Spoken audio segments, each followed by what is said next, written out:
जो साल खत्म हो गया 2022, उसका एक कैलेंडर आपके सामने मैं जारी कर रहा हूं। ये एक विनाशकारी कैलेंडर है। This is the calendar of China. चीन की जो विनाशकारी नीति रही है और महीनेवार 2022 में जो गलतियां हुई हैं, जिन गलतियों से हिंदुस्तान को, हम सबको नुकसान हुआ है हमारी चीन नीति को लेकर, वो मैं महीनेवार आपके सामने रखना चाहता हूं। उससे पहले, कैलेंडर जारी करने से पहले 2015 में शंघाई में चीनी राष्ट्रपति शी जिनपिंग के साथ प्रधानमंत्री मोदी ने अपने संबंधों का वर्णन किया। मैं एक लाइन पढ़ के आपको सुनाना चाहता हूं। दो राष्ट्राध्यक्ष ऐसे आत्मीयता, निकटता और सहचर्य के साथ मिल रहे हैं जो +1 है, वैश्विक संबंधों की पारंपरिक बातों से बेहतर है, और इस +1 दोस्ती को समझने और सराहने में बहुतों को समय लगेगा। ये 2015 में नरेंद्र मोदी जी ने शी जिनपिंग के लिए कहा। और शी जिनपिंग ने क्या कहा? कल प्रधानमंत्री जी, जैसा कि आपने कहा, आप और मैं द्विपक्षीय संबंधों पर दोस्तों, दिल से दिल की चर्चा की तरह स्पष्ट बातचीत में लगे थे। ये उनके बयान हैं। अब मैं आपको फिर से लेकर आता हूं 2022 की जनवरी से शुरू करते हैं। जनवरी में पूर्वी लद्दाख में LAC से लगभग 40 किलोमीटर दूर चीन द्वारा पैंगोंग त्सो पर एक पुल के निर्माण की छवि सामने आई। आप लोगों ने ही जारी किया, आप में से कुछ साथियों ने मीडिया में ये दिखाया था।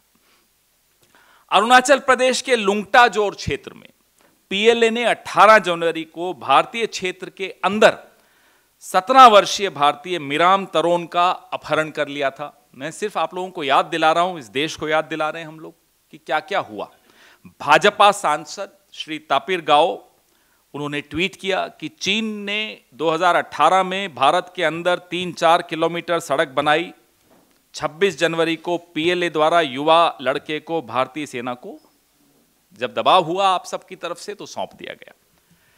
फरवरी में अरुणाचल से भाजपा सांसद यही तापिर गाओ ने मीडिया को बताया कि मिराम तरोन को PLA द्वारा पीटा गया, बिजली के झटके दिए गए, और उन्होंने अपनी पार्टी की सरकार से इस मुद्दे को आधिकारिक स्तर पर उठाने का आग्रह किया। यह 3 फरवरी को तापिर गाओ का स्टेटमेंट। 13 फरवरी को मेलबर्न में मोदी सरकार के, हमारे सबके विदेश मंत्री श्री S जयशंकर कहते हैं कि वास्तविक नियंत्रण रेखा LAC पर वर्तमान स्थिति चीन द्वारा सीमा पर बड़े पैमाने पर सैनिकों को नहीं लेने के लिए लिखित समझौतों की अवहेलना के कारण उत्पन्न हुई। विडंबना यह है कि यही बयान जो मोदी सरकार के विदेश मंत्री ने 4 जनवरी 2023 को ठीक 1 साल बाद वियना में फिर से दोहराया। 1 साल पहले जो बयान दिया, जो स्थिति बताई, 1 साल बाद भी कमोबेश वही स्थिति S जयशंकर के बयान जो वियना में दिया गया, अभी इसी महीने की 4 तारीख को दिया गया। मैं बयान पढ़ के सुनाता हूं।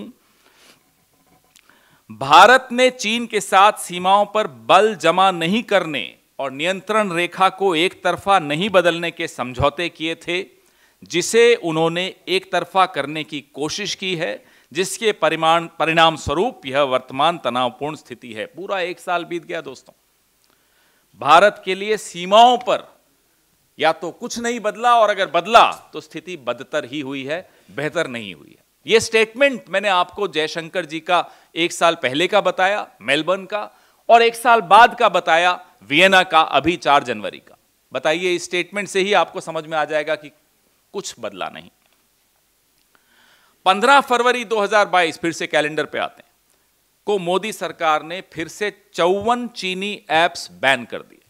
और इससे पहले जनवरी 2021 में गलवान के बाद आपको याद होगा 59 चीनी ऐप्स बैन किए गए थे। मार्च में चीन के विदेश मंत्री के एक दावे से हम सबको पता चला कि पीएलए और भारतीय सेना के बीच पूर्वी लद्दाख के हॉट स्प्रिंग क्षेत्र में वापसी हुई है। हालांकि विवादित क्षेत्र रीमैपिंग और उपग्रह इमेजरी चीन के साथ पीएलए सैन्य पदों को ही दिखाती। वो कह कुछ रहे हैं, सैटेलाइट इमेज कुछ और बता रही है। सच क्या है, हमारी सरकार ने तो देश के साथ साझा नहीं किया, विपक्षी दलों के साथ साझा नहीं किया, मीडिया के साथ साझा नहीं किया। 3 मार्च को इमेजरी उन्होंने ये स्टेटमेंट दिया। 25 मार्च को चीनी विदेश मंत्री वांग यी भारत के दौरे पर आए, लेकिन मोदी सरकार पीछे हटने के भारत के तर्क को रेखांकित करने में विफल रही। We failed to underline, we failed to assert कि चीनी सेना को, पीएलए को वापस पीछे हटना है इस इलाके से। अप्रैल में बड़ा महत्वपूर्ण डेटा है, भारत चीन व्यापार डेटा क्या दिखाता है? भारत चीन व्यापार डेटा अप्रैल का दिखाता है कि भारतीय आयात 2021-22 में रिकॉर्ड 95 बिलियन अमेरिकन डॉलर था, जिसमें भारत के पक्ष में 73 बिलियन अमेरिकन डॉलर का रिकॉर्ड घाटा था। यहां तक कि चीन भारत को 2000 वर्ग किलोमीटर तक गश्त देने के अधिकार से वंचित करता रहा, लेकिन हमारा व्यापार देखिए कैसे स्पीड से बढ़ रहा है। और सुषमा जी कहा करती थी कि इस तरह से सीमा पर विवाद हो और व्यापार साथ में नहीं चल सकता। जेटली जी ने भी कई बार कहा, एस जयशंकर जी ने भी कई बार कहा। कहते कुछ हैं, करते कुछ और हैं, होता कुछ और है और दिखाई कुछ और देता है। ये इस सरकार की पूरी जन्मपत्री है। मई में राष्ट्रीय सुरक्षा का एक अक्षम्य उल्लंघन हुआ, इसको कभी कोई माफ कर ही नहीं सकता। चीन ने पैंगोंग त्सो झील पर दूसरा पुल बनाया। जैसा कि मीडिया रिपोर्ट से पता चला कि चीन पैंगोंग त्सो में बड़ा चौड़ा दूसरा पुल बना रहा है, जिस पर बख्तरबंद स्तंभों को ले जा सकता है। आप बताइए, इंफ्रास्ट्रक्चर की हम बात करते हैं कि साहब हम बॉर्डर पे इंफ्रास्ट्रक्चर बना रहे हैं, ये विवादित क्षेत्र पे इंफ्रास्ट्रक्चर बन रहा है जहां बड़े बड़े बख्तरबंद उनके वाहन आ सकते हैं। जून में मोदी सरकार ने आधिकारिक तौर पर चीन में 2023 में आयोजित होने वाली, इस साल आयोजित होने वाली प्रस्तावित सैन्य गतिविधि के साथ संघाई सहयोग संगठन SCO, शंघाई कोऑपरेशन ऑर्गेनाइजेशन में संयुक्त सीमा संचालन के लिए चीन की योजना का समर्थन किया। हम तो झुकते चले जा रहे हैं साहब। मतलब ऐसा सरेंडर किसी देश के प्रधानमंत्री का अगर देखना हो तो आप आइए, मोदी जी का सरेंडर देखिए। जो आप चाहते हैं, व्यापार चाहते हैं, लीजिए। आगे मैं और बताऊंगा और आपकी भी आंखें खुली की खुली रह जाएंगी कि कैसा सरेंडर है ये। जो सॉलिडारिटी 2023 है, अभी इस साल होना है, उसमें हमने संयुक्त सीमा संचालन के लिए चीन की योजना का समर्थन किया है। कान खोलकर हम सबको सुन लेना चाहिए, क्योंकि ये लोग तो चाहते हैं कि हम अपने आंख, कान, मुंह सब बंद रखें। जुलाई में मीडिया द्वारा दिखाई गई नई उपग्रह छवियों से संकेत मिलता है कि डोकलाम के 9 किलोमीटर पूर्व में निर्मित एक चीनी गांव, जहां 2017 में भारतीय और चीनी सेना का आमना सामना हुआ था, अब लगभग हर घर के दरवाजे पर कारों के साथ पूरी तरह बस्ती दिख रही है, गाड़ियां दिख रही हैं। ये सैटेलाइट इमेज में दिख रहा है, ये कोई हम और आप नहीं बोल रहे, सैटेलाइट दिखा रही है। चीन द्वारा 110 स्क्वायर किलोमीटर, वर्ग किलोमीटर क्षेत्र के इस सलामी टुकड़े का जवाब मोदी सरकार ने नहीं दिया, कोई जवाब नहीं दिया गया।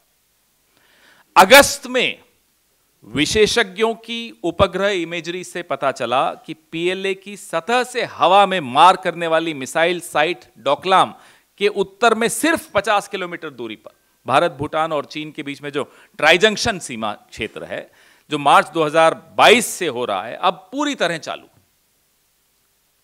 खतरा इतना करीब आ चुका है, अभी तो हम सिर्फ अगस्त तक पहुंचे हैं इस कैलेंडर में। सितंबर में भारत और चीन ने एक संयुक्त बयान दिया। 8 सितंबर 2022 को भारत चीन कोर कमांडर स्तर की बैठक के 16वें दौर में बनी सहमति के अनुसार घोघरा के क्षेत्र में भारतीय और चीनी सैनिक हॉट स्प्रिंग PP-15 ने एक समन्वित और योजनाबद्ध तरीके से हटना शुरू कर दिया है, जो सीमावर्ती क्षेत्रों में शांति और शांति के लिए अनुकूल है। ये एक जॉइंट स्टेटमेंट था। ये सितंबर 2022 को आया था। हकीकत क्या है वो मैं बताता हूं। चीन रॉकी नाला के साथ साथ डेप्सांग प्लेन के patrolling point PP10, PP11, PP11A, PP12 और PP13 में वाई जंक्शन तक 5 पेट्रोलिंग पॉइंट्स तक भारत की पहुंच को अवरुद्ध करना अभी भी जारी रखे हुए है। जॉइंट स्टेटमेंट कुछ और है, हकीकत बिल्कुल कुछ और है। 5 पेट्रोलिंग पॉइंट्स पे जहां 20 अप्रैल 2020 से पहले हमारी फौज पेट्रोलिंग कर पाती थी, गश्ती कर पाती थी, अब वो नहीं कर पा रही। सिंपल, एकदम सहज भाषा में, सरल भाषा में ये हो रहा है। भारतीय गश्ती दल वर्तमान में डेमचौक नाला, चारडिंगला नाला भी जिसको कहते हैं, तक पहुंच से अब वंचित हो चुका है। पहले जा सकता था। ये थोड़ा सा लंबा है, लेकिन आवश्यक इसलिए है क्योंकि राष्ट्र की सुरक्षा का। मीडिया रिपोर्ट्स से यह भी पता चलता है कि हॉट स्प्रिंग्स और घोघरा पोस्ट में पेट्रोलिंग पॉइंट 15 और पेट्रोलिंग पॉइंट 17A पर चीनी PLA भारतीय क्षेत्र के बहुत अंदर है। भारतीय क्षेत्र जिसको हम अपना मानते हैं, उसके अंदर आ चुका है। भारतीय गश्ती दल हमारे पेट्रोलिंग टीम को 1000 स्क्वायर किलोमीटर, ये हिंदू में आया था, अखबार में आया था, से लेकर 2000 स्क्वायर किलोमीटर तक वंचित कर दिया गया। ये स्थिति है और मीडिया की रिपोर्ट्स हैं, तथ्यों के साथ दिखाई गई हैं। कोई ऐसा नहीं कि कोई हवा में बात कर रहे हैं। अक्टूबर में चीन ने बड़ी बेशर्मी से अपने राष्ट्रपति शी की उपस्थिति में बीजिंग में अपनी कम्युनिस्ट पार्टी की कांग्रेस के great hall of the people में गलवान झड़प का एक वीडियो, नकली प्रचार का वीडियो ऐसा दिखाया गया जो बिल्कुल उसमें तथ्य नहीं थे, वो चलाया। हमने कोई विरोध उसमें नहीं किया। ये 16 अक्टूबर को चलाया गया था। कोई विरोध नहीं किया हमारे यहां से। डिप्लोमेसी में विरोध तो कम से कम आप दर्ज करिए, आपने वो भी नहीं किया। नवंबर में श्री कॉन्चोंग स्टैंजिन, वो उस वक्त जो तत्कालीन भारतीय जनता पार्टी शासित लद्दाख स्वायत्त पहाड़ी विकास परिषद के स्वतंत्र सदस्य, उनका क्या कहना था कि बफर जोन के निर्माण ने स्थानीय लोगों की अपनी पशुओं के लिए चारागाह भूमि तक पहुंच को अवरुद्ध कर दिया है। ये उनके वर्ड्स हैं, मेरे नहीं है। यह चौंकाने वाला है कि बफर जोन बनाने के नाम पर हम अपनी जमीन खो रहे हैं। चीन हमारे क्षेत्र में को खा रहा है। ये हम नहीं बोल रहे, भाजपा शासित लद्दाख स्वायत्त पहाड़ी विकास परिषद के स्वतंत्र सदस्य बोल रहे हैं। दिसंबर में गैर कानूनी घुसपैठ के प्रयास में चीनी दल 9 दिसंबर 2022 को, अभी की बात है, पिछले महीने की बात है, तवांग सेक्टर के यांगत्से क्षेत्र में हमारे सशस्त्र बलों के साथ 17,000 फीट की चोटी पर अवैध रूप से कब्जा करने की दृष्टि से भिड़ गया। जैसा कि बताया गया कि 300 से अधिक चीनी दल हमारे क्षेत्र पर कब्जा करने की नियत एक बड़ी निर्लज डिजाइन के साथ आए थे। हमारे मजबूत सशस्त्र बलों ने अपनी वीरता दिखाई और उनको सफलतापूर्वक खदेड़ दिया। दिसंबर 2022 में अरुणाचल प्रदेश के तवांग सेक्टर में भी चीन की घुसपैठ के बाद डोकलाम में जमफेरी रिज तक चीनी निर्माण भारत के रणनीतिक सिलीगुड़ी कॉरिडोर के लिए खतरा है। ये विशेषज्ञ बार बार बताते आए, लगातार आप लोग भी इसको रिपोर्ट करते आए। माइक्रोवेव टावर्स बनाए जा रहे हैं, तो खतरा कितना करीब और किस किस दिशा से आ रहा है, पिछले 1 साल का पूरा कैलेंडर आपके सामने है, जो भी मैं आपको भेज भी रहा हूं। 2022 में हर महीने मोदी सरकार के चलते हमारी राष्ट्रीय सुरक्षा और क्षेत्रीय अखंडता खतरे में आती चली गई, लगातार आती चली गई, निरंतर आती चली गई। हमारे कांग्रेस अध्यक्ष श्री मल्लिकार्जुन खड़गे ने, हमारे पूर्व अध्यक्ष श्री राहुल गांधी ने चीनी निर्माण के बारे में कुछ सवाल पूछे, बड़े सरल सवाल पूछे। संसद में बार बार चर्चा करने के लिए हमें संघर्ष करना पड़ा। अभी 1 महीने पहले आप लोग भी सब रिपोर्ट कर रहे थे, आप देख रहे थे क्या हो रहा था। चीन पर कोई चर्चा की अनुमति नहीं थी, कोई चर्चा करने ही नहीं दे रहे थे, क्योंकि उन्हें मालूम है ये सारे तथ्य सामने आएंगे, ये पूरा कैलेंडर सामने आएगा। गलवान घाटी में हमारे 20 बहादुर सैनिकों के सर्वोच्च बलिदान के बाद हमारा पूर्वी लद्दाख में हमने अपना क्षेत्र खोने के बावजूद भी क्लीन चिट किसने दी थी, इस कैलेंडर में जिक्र करने की भी आवश्यकता नहीं है। वो सबको हम बार बार दोहराएंगे और दोहराते रहेंगे जब तक इस क्लीन चिट को वापस नहीं लिया जाता। और ये रेखांकित करना आवश्यक है कि 2014 से लेकर अब तक प्रधानमंत्री मोदी शी जिनपिंग से 18 बार मिले हैं और 17 सैन्य स्तर की वार्ता 17 राउंड्स हो चुके हैं। तो 18 बार प्रधानमंत्री शी जिनपिंग से मिलते हैं 14 से लेकर अब तक। 17 राउंड्स सैन्य स्तर की वार्ता के हो चुके हैं। गलवान के बाद जब ये हुआ एपिसोड, उसके बाद चीनी आयात में 45% की वृद्धि हुई है। ये तथ्य भी हमारे को शर्मिंदा करता है। और पीएम केयर फंड में जो डोनेशंस आई हैं वो मैं आपको बता चुका हूं। और एक और चौंकाने वाला तथ्य, 3560 भारतीय कंपनियों में चीनी निदेशक हैं। ये हमारे संबंध हैं चीन के साथ, ये हमारे मोदी जी के संबंध हैं चीन के साथ। 3560 Indian companies have directors of Chinese origin. इससे ज्यादा चौंकाने वाली बात क्या हो सकती है? ये तो रिसर्च में थोड़ा थोड़ा निकल के आता है तो मैं आपसे साझा करता हूं। तो इस संदर्भ में अब नया साल शुरू हो रहा है। हमारे प्रधानमंत्री जो अपने मित्र चीनी राष्ट्रपति शी जिनपिंग को +1 कहते हैं, उनसे 3 सवाल पूछना चाहते हैं। चीन डेप्सोंग प्लेन में वाई जंक्शन तक patrolling points PP10, PP11, PP11A, PP12 और PP13 तक भारतीय क्षेत्र पर कब्जा क्यों जारी रखता है? स्टेटस को एंटे क्यों नहीं कायम हो रहा जो अप्रैल 2020 से पहले था? नंबर 2, हॉट स्प्रिंग्स और घोघरा पोस्ट में पेट्रोलिंग पॉइंट 15 और पेट्रोलिंग पॉइंट 17A पर चीनी कब्जा आज तक क्यों बरकरार है? नंबर 3, डोकलाम में जमफेरी रिज और चीनी बिल्डअप जो भारत के रणनीतिक सिलीगुड़ी कॉरिडोर जो हमारा एक एंट्री पॉइंट है पूर्वोत्तर राज्यों का, उसको खतरे में डाल रहा है। इस सब पर हम चर्चा कब करेंगे? चाइना पर चर्चा संसद में कब की जाएगी? लंबी प्रेस वार्ता थी, लंबा प्रेस नोट है, लेकिन आवश्यक था क्योंकि एक एक महीने की गलतियां इतनी ज्यादा थी तो वो गलतियां दोहराना आवश्यक था। आपके सवाल, I am issuing a calendar. Normally calendars are issued for the year that we enter into 2023, but today we are issuing a calendar of the year that has just finished, 2022. The calendar of catastrophic mistakes vis-a-vis China. So every month, no, I don't want to waste more of your time, but this is a month-wise calendar of mistakes committed by us, which has resulted into loss of territory, which has resulted into loss of face for the country, not for the Prime Minister, because the Prime Minister is more worried about his face, not the country's face. And it has led to more questions than answers. And all this because of a clean chit given by the Prime Minister to the Chinese in 2020, June 19th, 2020. We are paying a heavy price for that clean chit. I will be circulating this calendar to you. Your questions, please.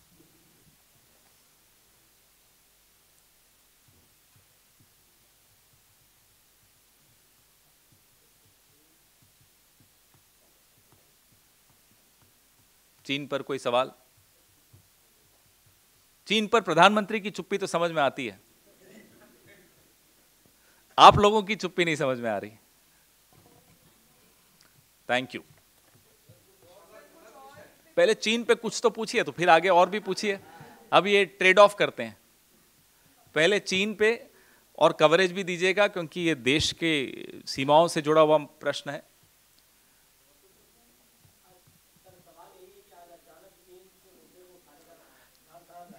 इसलिए कि ये calendar बना रहे थे हम लोग, एक साल में जो गलतियां हुई, साल शुरू हो रहा है, राष्ट्र हित से जुड़ा हुआ प्रश्न है।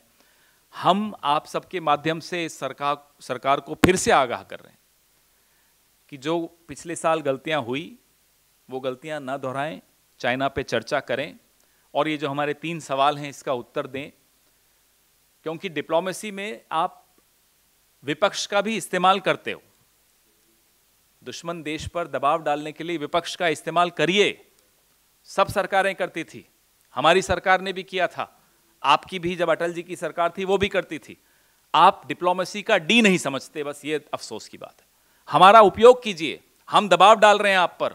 आप बताइए पड़ोसी देश को कि साहब घरेलू राजनीति में दबाव आ रहा है। अब ये बात भी खुलकर बोलनी पड़ रही है हमें मोदी जी को, ये बात हैरानी की बात।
टिप्पणी आए ये अच्छी बात नहीं है।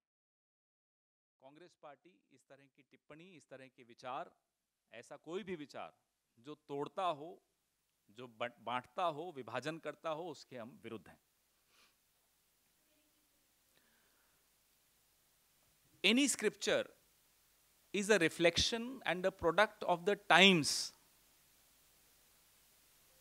from which that scripture comes. To try and reinterpret the context, misinterpret the context, and make such remarks is not, because these remarks at the end of the day divide. So such remarks are absolutely unacceptable to the Congress party.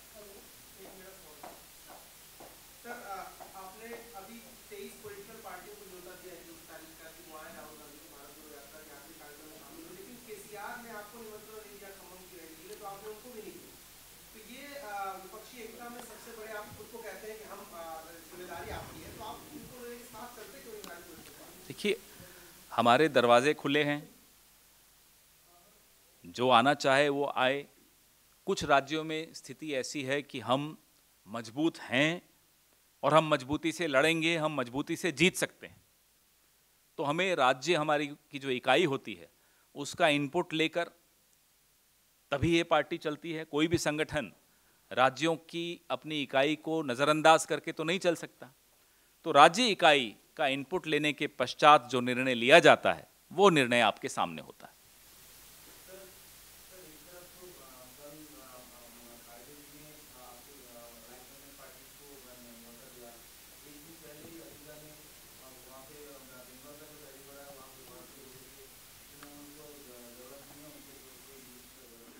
नहीं तो आप देखिए, जैसा मैंने आपको कहा, राज्य इकाई का फीडबैक और इनपुट महत्वपूर्ण होता है, उसको नज़रअंदाज नहीं किया जा सकता, हम लोग नहीं करते। तो जो अधीर दा को वहाँ सही लगा उन्होंने कहा, लेकिन जो बाय एंड लार्ज एक हमारी प्रिंसिपल है कि भारत जोड़ो एक ऐसा अभियान है जिसमें जो आना चाहे उसका स्वागत है, उसके लिए दरवाजे खुले हैं, और कई पार्टीज आई भी हैं और आ भी रही हैं।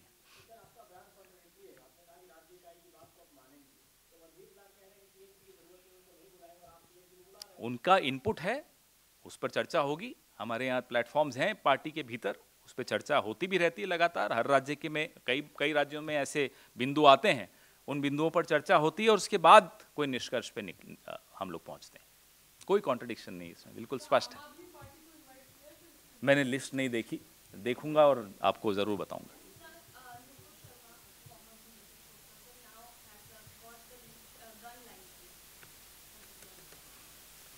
I don't have any comments to make. Let's all apply for a gun license. Perhaps in this new India, we'll all need a gun license. So this also shows that under Mr. Modi's governance, ordinary people like you and me will soon need a gun license, looks like. So maybe they are trying to liberalize the licensing regime for guns. Let's see. If you apply, let me know.